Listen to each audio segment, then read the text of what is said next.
मधुपुर नामक एक छोटे से गांव में गौरेश्वर नाम का एक बाबा का आश्रम था, जहां गांव के लोग अपनी दिक्कत परेशानियां लेकर गौरेश्वर बाबा से झाड़ फूक करवाते थे और बाबा उनसे बदले में मोटी रकम लेता।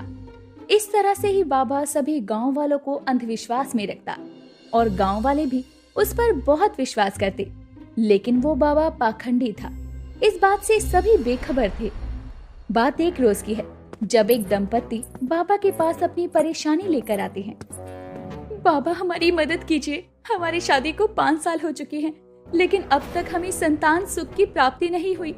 हम कहां नहीं भटके, लेकिन कोई भी फायदा ना हुआ।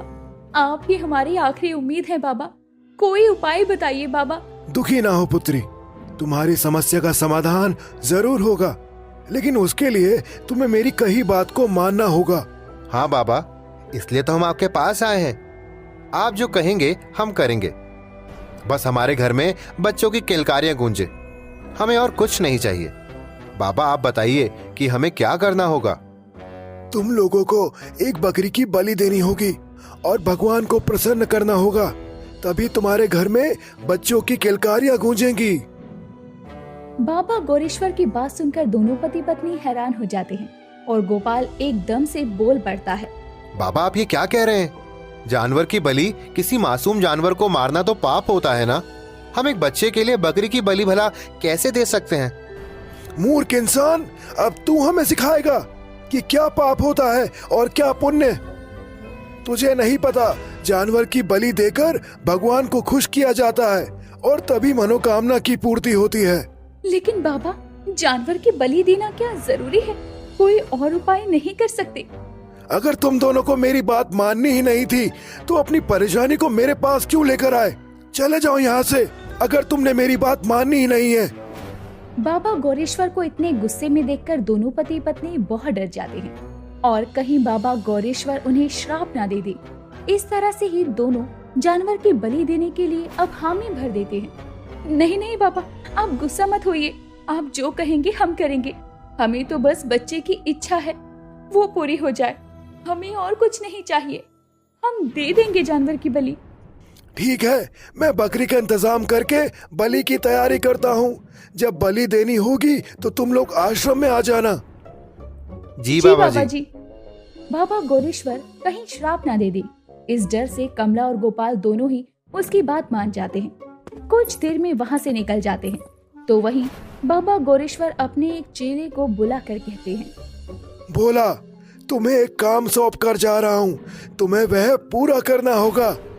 हाँ बताइए क्या काम है, मैं अवश्य उसे पूरा करूँगा।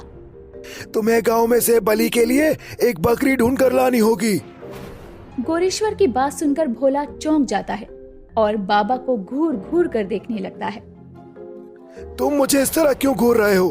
क्या तुम्हें मुझसे कुछ पूछना है? हाँ बाबा जी, एक मासूम बेजुबान बकरी की बलि देना भला क्यों जरूरी है? बकरी की बलि देने से भगवान को खुश किया जाता है वत्स। लेकिन बाबा जी, सारी सृष्टि के रचयिता तो भगवान हैं। भला मनुष्य को खुश रखने के लिए वो जानवरों की बलि क्यों मांगेंगे?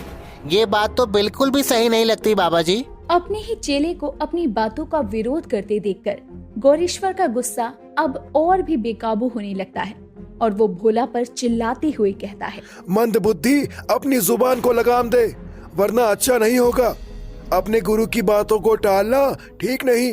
अगर तू बकरी ढूंढ कर नहीं लाएगा तो मैं ये काम किसी और को सौंप दूंगा, साथ ही तुझे इस आश्रम से भी निकाल दूंगा। नहीं बाबा जी, माफ कर दीजिए, मैं कुछ ज्यादा ही बोल गया। मुझे आप जैसा महात्मा बनना है। आप जो कहेंगे मैं वही करूँगा। मैं अभी बकरी ढूंढ कर लाता हूँ। उसे ऐसे डरता हुआ देखकर गौरेश्वर बाबा मुस्कुराने लगते हैं। कुछ ही देर में भोला गांव में बकरी की तलाश में निकलता है और खुद से बड़बड़ाते हुए कहता है, पापा जी इतने महान आदमी हैं, इतना ज्ञान प्राप्त है उन्हें। हम सभी शिष्य को शिक्षा देते हैं, हमें अच्छी बात सिखाते हैं, उसके बाद भी वो किसी जानवर की बलि देने में कैसे विश्वास रख सकते हैं?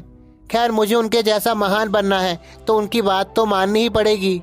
भोला बकरी की तलाश में होता है तो वहीं गांव में रहने वाले गडरिये के पास में बकरे और बकरियां होती हैं। उन्हीं में से एक बकरा बकरी घास खाते हुए आपस में बातें कर रहे होते हैं।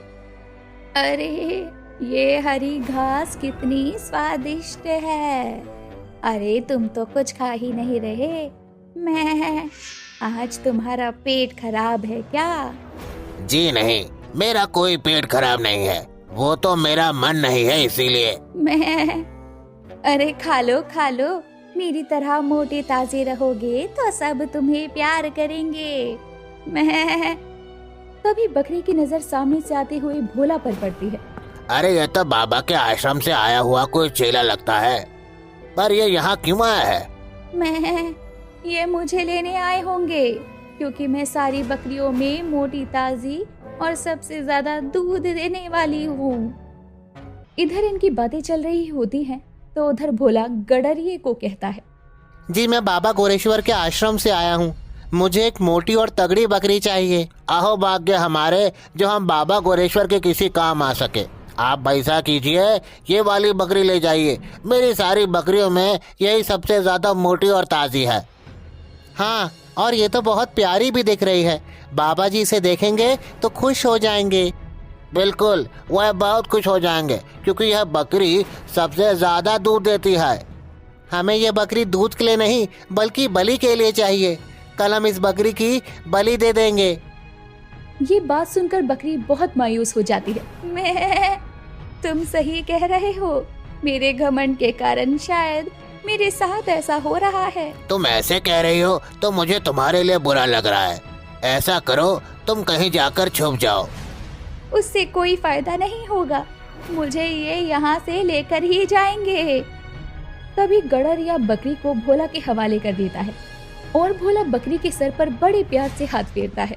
फिर उसे वहाँ से बाबा गोरेश्वर के आश्रम में लेकर पहुँचता है।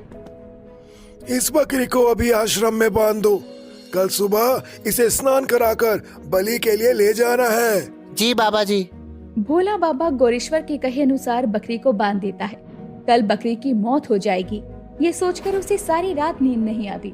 अगली सुबह जब उसकी आंख लगती है तभी भोला उसे ले जाने के लिए आ जाता है। उसे नहलाने के लिए नदी पर लेकर जाता है, जहाँ वो बकरी को नहलाते हुए उसकी तरफ देख रहा होता है। कितनी प्यारी और मासूम बकरी है ये, मैं कैसे इसे अपने सामने मरता हुआ देखूंगा, लेकिन बाबा जी का आदेश मानना भी तो जरूरी है। ये भला इंसान भी मेरी बलि नहीं चाहता, लेकिन ये मजबूर है उस बाबा की वजह से। मुझे इतनी आसानी से हार नहीं माननी चाहिए। मैं अपनी जान बचाने की कोशिश करूंगी।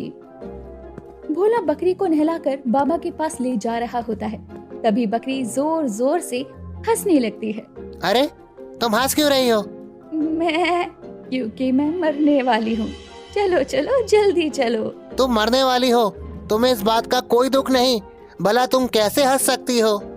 ये तो तुम्हें मेरे मरने के बाद ही पता चलेगा कि मैं खुश क्यों हूँ।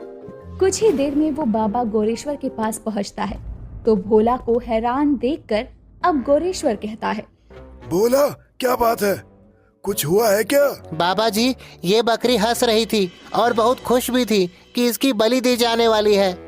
क्या? ऐसा नहीं हो सकता। मैं ऐसा ही है बाबा, मुझे तो तुम पर भी हंसी आ रही है। मूर्ख बकरी, मुझ पर हंसने की तेरी हिम्मत कैसे हुई? आखिर क्या है तेरी खुशी का कारण? ये तो तुम्हें मेरे मरने के बाद पता चलेगा। चलो रहने दो, मैं तुम्हें पहले बता देती हूँ। जब तुम मेरी बलि दोगे तो मैं श्राप मुक्त हो जाऊंगी, इसीलिए तो खुश हूँ। श्राप से मुक्त मतलब कि पिछले जन्म में मैंने बकरी की बलि दी थी, इसलिए भगवान ने मुझे बकरी बनने का श्राप दिया। अब तुम मेरी बलि दोगे तो तुम बकरी बनोगे और मैं इंसान। बकरी की ये बात सुनकर बाबा गोरेश्वर सोच में पड़ जाते हैं और अपने चेले को आदेश देते हैं। ध्यान से सुनो भोला, इस बकरी की बलि नहीं दी जाएगी। आज से किसी भी जानवर की बलि नहीं दी जाएगी। इसे आजाद छोड़ दो। ये बात सुनकर भोला बहुत खुश होता है और इस तरह बकरी आखिरी समय पर अपनी जान बचाने में कामयाब रहती है। साथ ही हमें ये सीख भी देती है कि मुश्किल हालात में घबराने से नहीं, हिम्मत दिखाने से ही तो मंजिल हासिल होती है। दोस्तों, आपको हमारी स्टोरी कैसी लगी? हमें कमेंट करके जरूर बताइए। इस स्टोरी को लाइक और शेयर करें और हाँ, हमारे चैनल को सब्सक्राइब करना ना भूलें। Thank you.